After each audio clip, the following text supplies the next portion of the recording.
حضرت یوسف علیہ السلام، جنہیں انگریزی میں پروفٹ جوزف کہا جاتا ہے، اللہ کے نہایت باوقار اور صابر پیغمبروں میں سے ایک تھے۔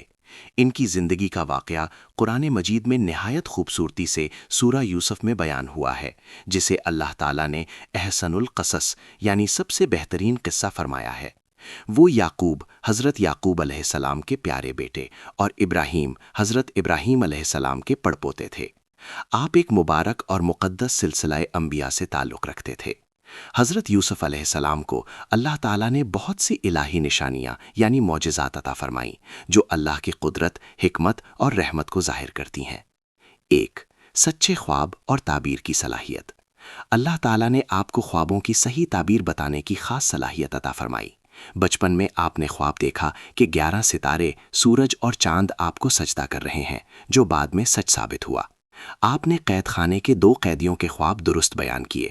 آپ نے بادشاہ کے خواب کی تعبیر بتائی، جس میں 7 موٹی گائیں اور 7 دبلی گائیں تھیں، اور پیشگوئی کی کہ 7 سال خوشحالی کے بعد 7 سال قحط آئیں گے۔ سورہ یوسف۔ 2.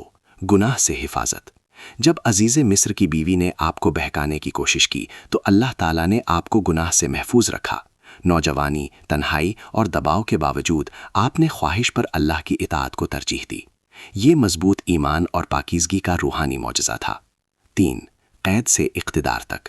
اگرچہ آپ کو ناحق قید کیا گیا، لیکن اللہ تعالیٰ نے آپ کو قیدی سے مصر کا وزیر یعنی عزیز مصر بنا دیا۔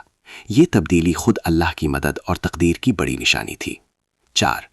قمیص کا معجزہ یعنی بینائی کی واپسی۔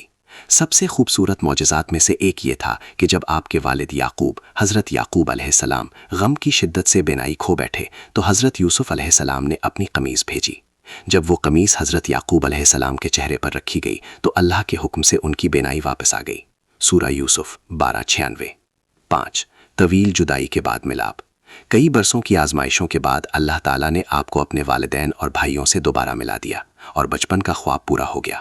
یہ اس بات کی دلیل ہے کہ اللہ کا منصوبہ ہمیشہ کامل ہوتا ہے، چاہے آزمائش کتنی ہی طویل کیوں نہ ہو۔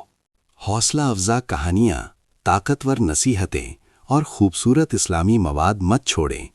ابھی سبسکرائب کریں اور ایمان، علم اور مثبت سوچ کے ساتھ جڑے رہیں۔